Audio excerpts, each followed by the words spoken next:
Mandy, la muñeca maldita que hoy descansa tras una vitrina en un museo de Canadá, fue fabricada entre 1900 y 1920. Su presencia en el museo es el resultado de una donación anónima. La donante, una mujer que prefirió mantenerse en el anonimato, había vivido una experiencia aterradora con la muñeca, pero no podía destruirla. Mandy era más que un objeto, tenía un valor sentimental que la mantenía atada a la realidad, aunque esta misma realidad se tornara en pesadilla. Todo comenzó una noche. La dueña, dormida en su cama, se despertó sobresaltada por unos gritos. Eran llantos agudos, desesperados, como los de un niño, resonando desde el piso inferior. Su corazón se aceleró. No había niños en la casa. Permaneció inmóvil bajo las sábanas, escuchando esos lamentos infantiles que llenaban la casa con una angustia cada vez más palpable. Horas transcurrieron, pero los llantos no cesaban. Finalmente, tras reunir todo el coraje que pudo, se levantó. Sus pies desnudos rozaron el suelo frío mientras, con cada paso, el sonido de los gritos parecía disolverse en el aire. Al bajar las escaleras, lo que la esperaba no era alivio, sino una inquietante ausencia. La muñeca había desaparecido. Mandy no estaba en su lugar. El silencio que llenaba la casa ahora era aún más opresivo que los gritos.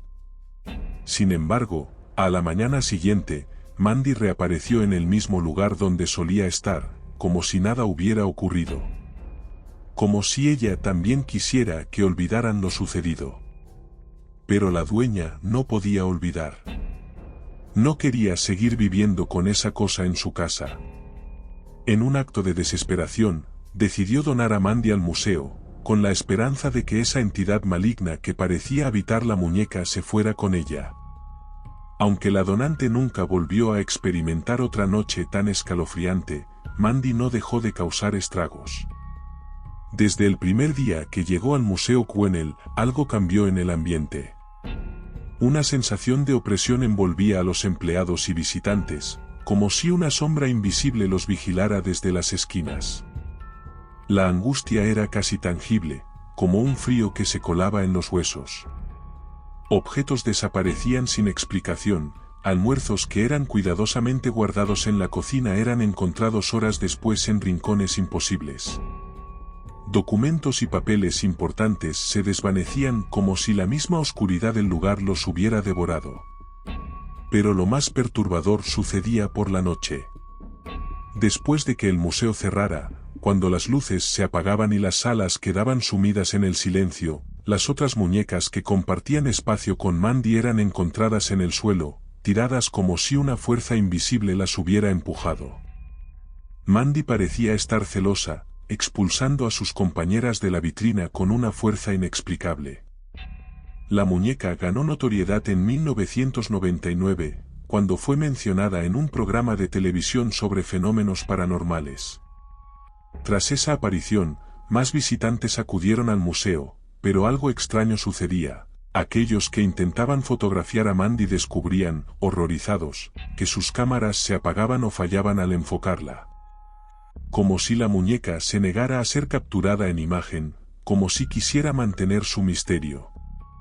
Investigadores paranormales acudieron al museo, intrigados por el comportamiento de Mandy.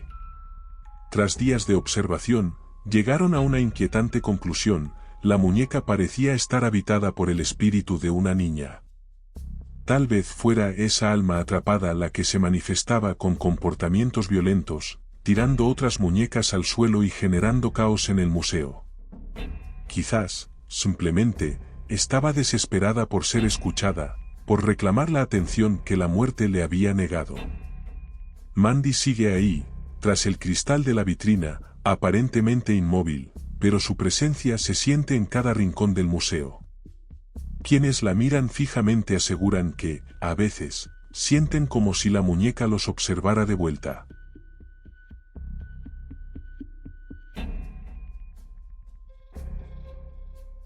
Catalina acababa de cumplir 14 años cuando su familia decidió pasar unas vacaciones en la granja de sus abuelos, a las afueras de Montgomery, Alabama. El trayecto desde Atlanta fue sofocante, el calor del verano parecía devorar la carretera interminable. Al llegar, sus padres se ocuparon de desempacar en la casa rural, dejando a Catalina y su hermana pequeña, Nina, libres para explorar los alrededores. Aprovechando la oportunidad, decidieron adentrarse en el espeso bosque cercano, en busca de flores silvestres. No tardaron en tropezar con algo inesperado. Oculta tras un velo de maleza y plantas trepadoras, se erguía una cabaña, vieja y medio derruida, sus ventanas rotas como ojos vacíos que observaban silenciosamente. La estructura parecía morir lentamente bajo el peso del abandono. Una extraña mezcla de audacia y curiosidad invadió a Catalina. Sin pensarlo dos veces, corrió hacia la cabaña con Nina siguiéndola de cerca. ¿Hay alguien ahí?, preguntó Catalina en un murmullo que se desvaneció en la quietud opresiva del lugar. No hubo respuesta, solo el zumbido lejano de insectos. Sintiéndose seguras de que el sitio estaba desierto, las hermanas cruzaron el umbral. El interior estaba cubierto de una gruesa capa de polvo, y las telarañas se aferraban a las esquinas como dedos espectrales. Un sofá viejo y destripado dominaba la sala principal, su tapicería hecha jirones, como si algo salvaje lo hubiera destrozado. En la cocina adyacente, una mesa pequeña aún sostenía platos desportillados, y una silla estaba fuera de lugar, empujada hacia el centro del cuarto, como si alguien la hubiera abandonado apresuradamente. Ambas chicas sintieron una presión en el aire, una sensación palpable de ser observadas. «Vámonos, Catalina», suplicó Nina con voz temblorosa, pero Catalina no respondió. Había algo en aquella cabaña que la atraía, como un susurro insistente en su mente. Subieron las escaleras que crujían bajo sus pies, resonando en el silencio que parecía oprimir cada rincón del lugar. Catalina abrió una puerta en el segundo piso y soltó una exclamación de sorpresa. Ante ella había una cama de latón, antigua pero majestuosa, cubierta por una colcha desgastada que parecía haber acogido a toda clase de criaturas nocturnas. Cerró la puerta con rapidez, un mal presentimiento recorriendo su piel. Sin embargo, no se detuvo. Cruzó el pasillo y abrió la siguiente puerta. Ahí, ambas se quedaron paralizadas. La habitación estaba impoluta. No había ni rastro de polvo. Los muebles antiguos brillaban con un brillo fantasmal, como si alguien los hubiera limpiado recientemente. En el centro de la estancia, un caballito de madera se balanceaba. No con el lento vaivén de una brisa, sino con la energía de algo invisible que jugaba sobre él. El ritmo fue disminuyendo hasta que, finalmente, se detuvo por completo. Una cama infantil descansaba junto a una mecedora que crujía suavemente, como si esperara a alguien que nunca llegaría. «Catalina, vámonos ya», insistió Nina, pero su hermana, impulsada por algo más fuerte que el miedo, se acercó a una caja de madera al otro lado de la habitación. Se arrodillaron juntas, y Catalina levantó la tapa. Dentro, encontraron cartas amarillentas por el tiempo. Catalina sacó la primera y comenzó a leer en voz baja. «Te extraño tanto a ti como a nuestro pequeño hijo. Me asusta pensar que puede que no regrese jamás». La carta se deslizaba entre sus dedos, mientras Nina miraba fijamente el telegrama que habían encontrado en el fondo de la caja. Las palabras que leyó hicieron que el corazón se le paralizara. «Lamentamos informarle que su esposo ha fallecido en combate». El aire en la habitación parecía haberse congelado, pero entonces, un sonido suave rompió el silencio. Un silbido melódico, seguido de una voz infantil que cantaba una melodía lejana. El miedo golpeó a las niñas como una corriente helada. Nina arrojó el telegrama de vuelta a la caja, y ambas salieron corriendo de la habitación. Mientras descendían las escaleras, Catalina tropezó, pero la mano invisible del pánico la levantó de inmediato. Al llegar a la puerta, Nina sintió algo frío rozar su brazo. Se dio la vuelta.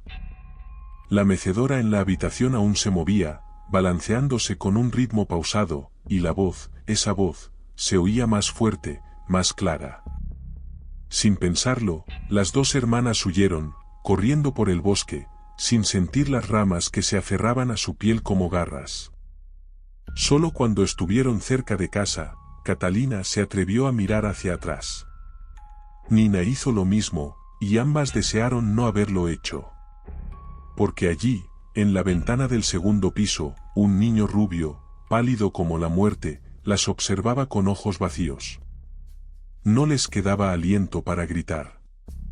Simplemente corrieron, más rápido que antes, sin parar hasta llegar a la seguridad de la granja. Cuando contaron su historia a su padre, lo que dijo solo empeoró las cosas. Él escuchó en silencio, y luego dijo: «Esa casa, hace años, una familia vivía allí. El padre se fue a la guerra, y mientras él luchaba, su hijo enfermó y murió. La madre, destrozada, abandonó la cabaña. Pero aquí es donde la historia se vuelve aún más oscura. El hombre sobrevivió a la guerra, regresó para encontrar a su familia, pero su esposa ya no estaba. Lleno de desesperación, quemó la casa con todo lo que había dentro, incluyendo los recuerdos de su hijo. El padre las llevó de vuelta al lugar, pero cuando llegaron, solo encontraron las ruinas carbonizadas de lo que una vez fue una cabaña. Y allí, entre los escombros, todavía resonaba un susurro en el viento. Una canción, infantil y sombría, que nunca dejaría de sonar.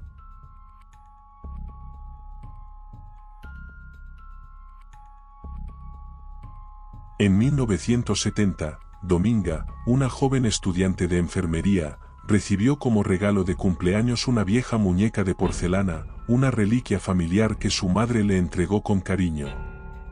La muñeca, con su mirada vacía y rostro inexpresivo, no despertó en Dominga más que una leve curiosidad al principio.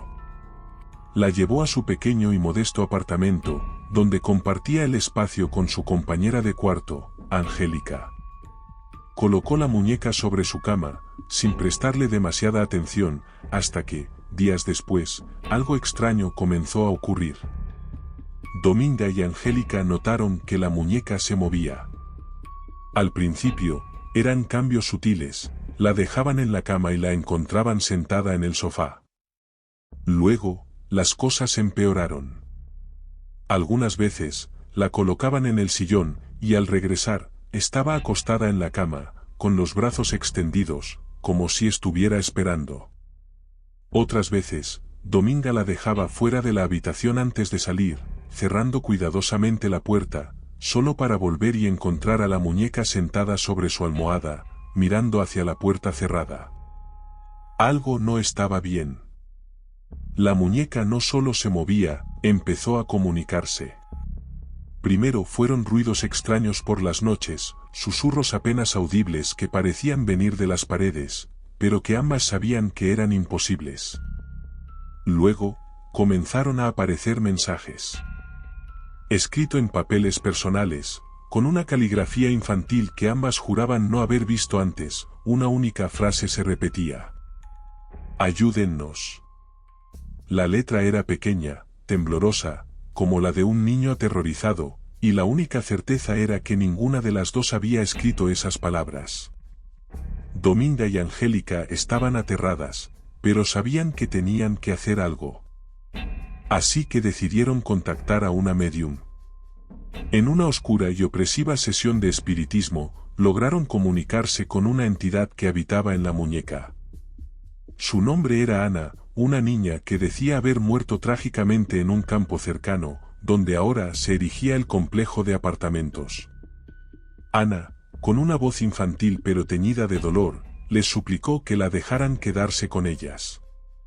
Les dijo que solo buscaba compañía, que había estado sola durante tanto tiempo. «Estoy feliz aquí, no me abandonen».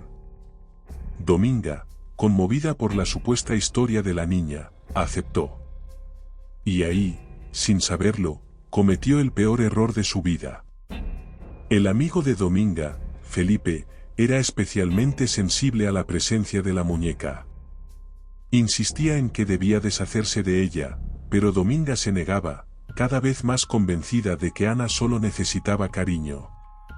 Sin embargo, la muñeca, o lo que sea que estaba dentro de ella, sentía el odio de Felipe, y decidió actuar. Una noche, mientras Felipe dormía solo en su habitación, se despertó paralizado por una sensación de puro terror. En la penumbra, vio algo en la oscuridad al pie de su cama. Allí estaba la muñeca, sentada, con su cabeza inclinada hacia un lado, observándolo fijamente.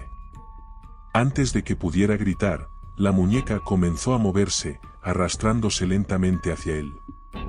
Sentía su pequeño cuerpo acercándose más y más, hasta que estuvo sobre su pecho. Incapaz de moverse, solo pudo observar cómo la muñeca acercaba su rostro vacío al suyo, hasta que sintió que no podía respirar, como si una fuerza invisible lo estuviera asfixiando. Entonces, todo se volvió negro. Cuando despertó, el sol ya había salido y la muñeca había desaparecido. El segundo encuentro fue aún peor. Felipe estaba solo en el apartamento, recogiendo sus cosas antes de un viaje, cuando escuchó ruidos provenientes de la habitación de Dominga. Ruidos suaves, como de pasos pequeños arrastrándose por el suelo. Se armó de valor y entró en la habitación, solo para encontrar la muñeca tirada en una esquina, boca abajo. Algo no encajaba. Cuando se acercó para levantarla, sintió una presencia detrás de él. Era como si alguien estuviera observándolo, respirando en su nuca. De repente, un dolor agudo y desgarrador lo atravesó. Miró hacia abajo y vio marcas en su pecho, 7 heridas profundas, 3 verticales y 4 horizontales, como si unas garras invisibles lo hubieran atacado. La sangre manchaba su camisa y el dolor lo hacía temblar, pero las heridas, inexplicablemente, sanaron en cuestión de horas. Aterrorizado, huyó del apartamento, sin intención de volver. Dominga, al ver la gravedad de la situación, buscó ayuda. Contactó a Ed y Lorraine, renombrados demonólogos, quienes rápidamente se dieron cuenta de la verdad: no era Ana la que habitaba la muñeca. Ana nunca había sido una niña inocente. Lo que estaba dentro era algo mucho más oscuro, algo que buscaba un cuerpo que poseer. El ataque a Felipe fue solo el principio. El demonio había estado jugando con ellas, ganándose la confianza de Dominga, esperando el momento perfecto para tomar el control total. La muñeca había sido un simple conducto, un medio para alcanzar su verdadero objetivo: poseer un cuerpo humano.